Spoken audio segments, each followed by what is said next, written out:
Hello, I'm George Saylor of the O.D. Fargo Public Library in beautiful downtown Lake Mills, Wisconsin. Right now I'm on the shores of Rock Lake and one of three boathouses that are collectively referred to as the Three Sisters. You see them oftentimes on t-shirts and paintings and postcards and posters related to Rock Lake because they've been here a long time and this is what one of the inside of them looks like.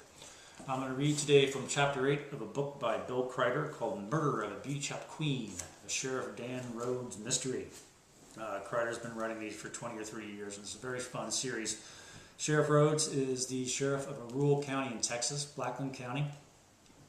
He only has 2 or 3 deputies, and every book has a murder or 2 or 3 that Rhodes has to solve. He doesn't have a lot of help. He doesn't have some fancy CSI lab. He just has to go around and talk to people and figure things out and shake loose some information. A hairstylist named Lynn Ashton was murdered in the town of Clearview. And Rhodes, early on in the book, still in Chapter 8, is going around and interviewing a few people because the victim was dating a lot of married men and a lot of older men. And so he's going around talking to them. After leaving Burns' office, Rhodes drove to the Clearview City Hall. It was about the same age as the jail, but in worse repair because there was no state agency that inspected city halls. It was a 2-story building with a small auditorium on one side and the city offices on the other. It had been a fine place once, but now the roof leaked during heavy rains, the foundation was cracked, and the air conditioning barely worked at all. The mayor's office was on the first floor, just down the hall from the water department offices. The door was open. Being mayor of a town like Clearview wasn't a full-time job, and it paid only a token salary. Clifford Clement sold mutual funds and managed portfolios for a living. Although there weren't a great many to manage in Clearview, he seemed to do fairly well at it. He'd been voted into the office of mayor in the last election, after the former holder of the office had decided he'd had enough of not being paid for listening to people squabble and complain all the time. Not that he put it that way. He'd used the old, "spend more time with my family" line and gone into happy retirement from politics. While the city wouldn't spring for a real salary for the mayor, it did supply an administrative assistant. Her name was Alice King, and like Sandra, she'd been in school with Rhodes. She was a year younger, though, and he had known her very well. Alice was in a much better mood than Mrs. Wilkie had been, and she greeted Rhodes when she came into the office. "Good afternoon, Sheriff. To what have you all the pleasure?" Alice had been a cheerleader in high school, and she had remained relentlessly perky ever since. She even had perky hair, and Rhodes wondered where she had it done. Her husband was a dour man named Wilbur, and Rhodes thought it must be hard on him to be faced with his wife's perkiness on a daily basis. "I just dropped in to see the mayor," Rhodes said. "Is he here this afternoon?" Rhodes figured he was. Clement did most of his business in the mornings, and he spent a couple of hours in the city hall nearly every afternoon. "He sure is," Alice said. She bobbed her head, and her perky hair bounced. "You just go right on in." Rhodes opened the door and saw that Clement was sitting at his desk, a newer one than Burns had, reading a book. He put the book down when he saw Rhodes. "Come on in, Sheriff," he said. "It's good to see you." Unlike Burns, Clement got up, came around the desk, and shook Rhodes' hand. "Have a seat and tell me what's on your mind." Clement had better chairs than Burns did, too, big leather ones, but they weren't new. The leather was scuffed and worn. Rhodes sat down, and so did Clement. He was a short man with a gray buzz cut and a gray beard. He had blue eyes with deep crinkles at the corners. Like Burns, he was a good bit older than Lynn Ashton had been. If you knew about Lynn, he was a lot better at hiding his feelings than Burns.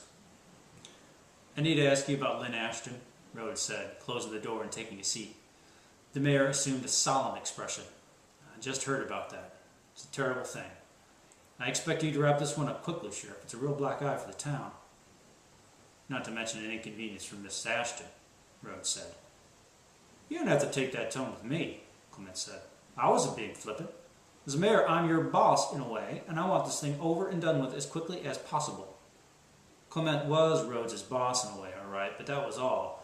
Rhodes was paid by the county, but the city contracted with the county for its law enforcement.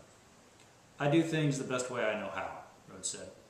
"If you want to hire a police force for Clearview, and if I apply for chief and get the job, then you can push me a little harder.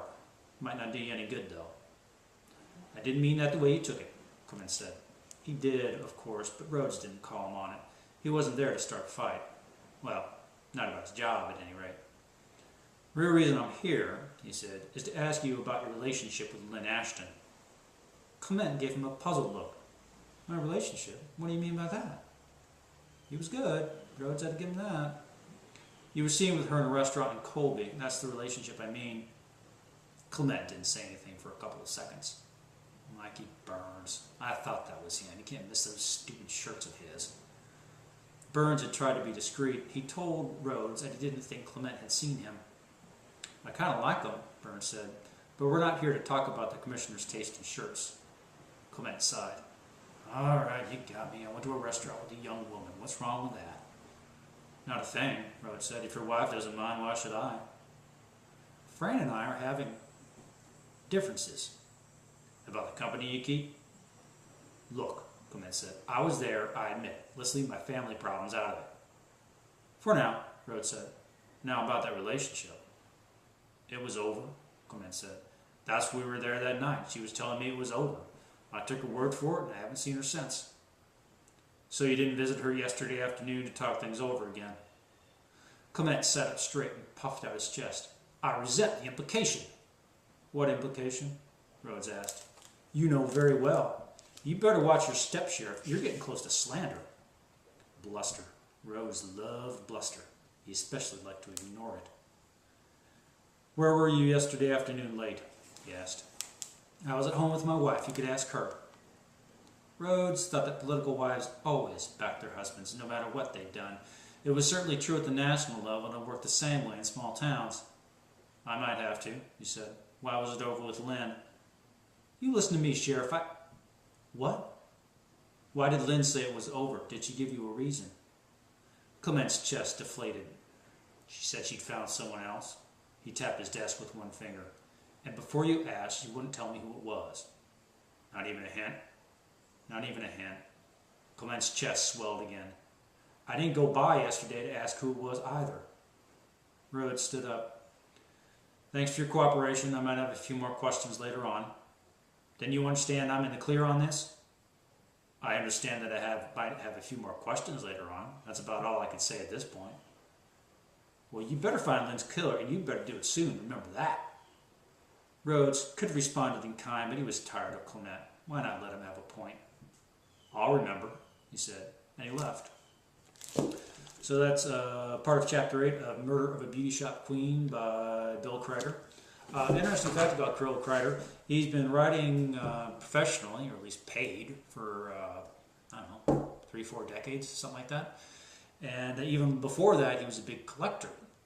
And a lot of his collection was made into the Bill Crider collection at Texas A&M University Library, correspondence and magazines and stuff like that, which is especially interesting because they have a library at Texas A&M, but most students don't actually know how to read. In fact, before they had the Bill Crider collection at the Texas A&M University Library, the library only had one book, but nobody else could use the book because the first person who checked it out had already colored in all the pages. So, hey, how many Texas freshman Aggies does it take to screw in a light bulb? None. That's actually a sophomore level course at Texas A&M. I'm Gerard Saylor of the O.D. Fargo Public Library, beautiful downtown Lake Mills, Wisconsin, and that's what's to read.